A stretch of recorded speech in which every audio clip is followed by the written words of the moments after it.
you sure you don't have to be somewhere? If you keep saying that, I'm going to start to think you're trying to get rid of me. Well, I don't know. Maybe you're forgetting a meeting or the embassy. The embassy doesn't expect to hear from me.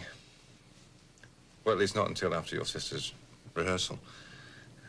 Why didn't you tell me that? I like watching you squirm. You're an evil, evil prince. Perhaps, well, you know, I was once a respectable prince until I met you. How was Tammy's history test? Aced it. She did? Mm-hmm. Oh, good. And RJ and his play date, how'd that go? A rousing success. Oh, good. And you? Sleep all right? No dreams? Not that I can remember. You had a dream, didn't you? Yeah, I did. I did. I just keep having that dream about the lion. And this time it was at the farm. And you were scared?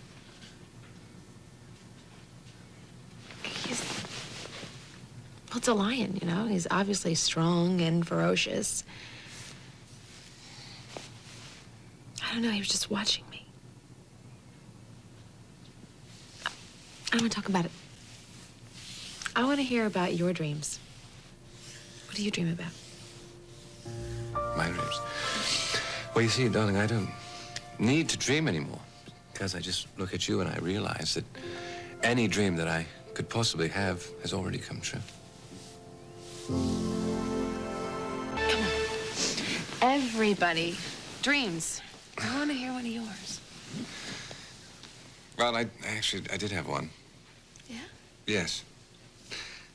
There were these, two old, very old people. They must have been in their 80s or 90s. And they had wrinkles and creases on their face. And, well, each wrinkle represented a smile, you know. For a moment, they had smiled together. And, you know, they smiled all the time, constantly. They were smiling when they woke up because they were grateful to have each other and to be able to spend the day together. And of course, you know, they didn't really talk very much because their connection was so great that they didn't really need to talk. Anyway, they went through the whole day, and when their work was done and the day was done and they had finished writing to all of their masses of children and grandchildren, they went for a walk. They went down to the beach to watch the sunset. And then he took her hand and he finally spoke. What did he say? He said, "I love you, Cassie." And she said, "I love you, Richard." And they smiled once again and made another crease because they realized they had spent such a wonderful life together.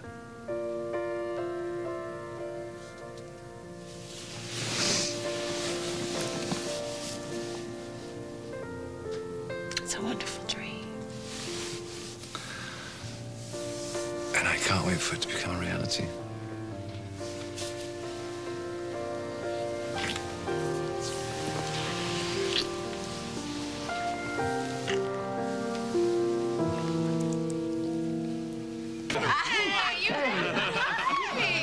You are getting so pretty. So, how's life outside the castle there, Your Highness? Yeah. It's just plain old Richard now, Billy. Really, and I've never been more content my whole life. I don't know how I let her get away. Can we just go over a couple of specifics before the rehearsal? That's why I'm here. Oh, good. Thanks.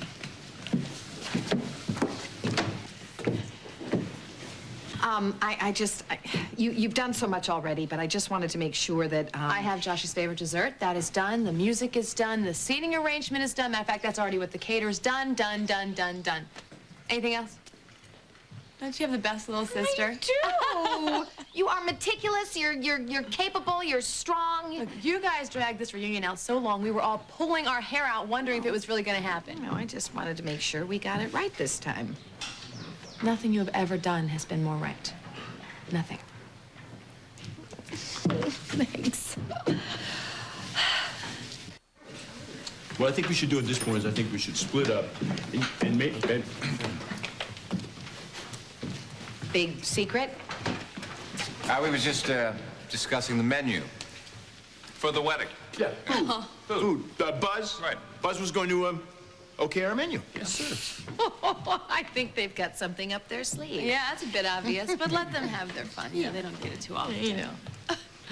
Oh, what is it, No. intermission? Any chance of borrowing the bride and groom? For what? What? We have to adjust the lights for the ceremony tomorrow. Well, that's not possible because it's bad luck. I mean, that would be like the worst form of bad luck that you could ever imagine. Well, we could step in for you. You would? Would I? Would I relive the moment that Cassie promised to be mine forever? Only a million times if I could.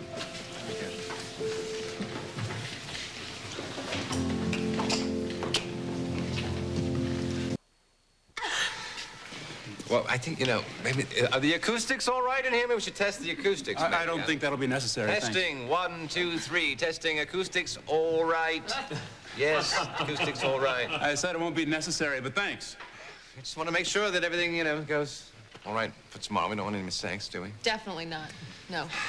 Would you like a preacher? As a matter of fact, I think we do. Well, then. Preacher. All right, everybody, you want Yes. to gather around here? Let's get this show on the road. I have a 2 o'clock at the Little White Church down in the Dell. What's your name? Mind your manners, son. This is very serious. But, okay, Okay. do y'all have the ring? Oh, I have one right here. Good. Well, then I say we're ready to go. Dearly beloved, we are gathered here in front of these electricians and caterers to join these two people in the state of holy matrimony. Now, before I get into the important stuff, the do-eyes and whatnot, maybe you all would like to say something to each other. Right, I suppose, you know, that would be appropriate. If I can remember this. And the Lord God said, it is not good for man to be alone, so I will make him a woman, someone suitable for his needs.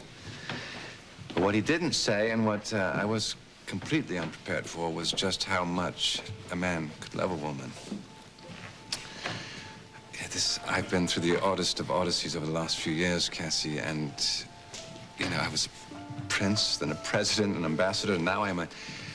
Well, who knows, you know, what the future holds. And you've been there with me the whole time, you know, by my side, through sickness and in health, for better or for worse. And, well, you're the one constant in my life, and you're the greatest gift that I could have ever had in my life. I love you, and I vow to try to make you happy from this day forward for the rest of my life.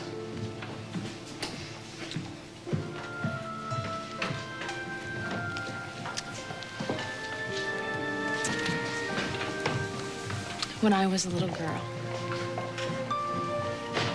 I dreamed that a prince would ride up on a white horse and take me away.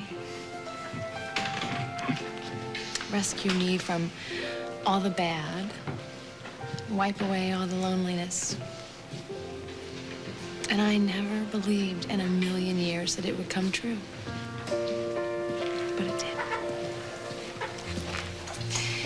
You make me count, and you make me whole. I met you as if in a fairy tale, and I kept waiting for someone to tell me that happily ever after never happens. But it does.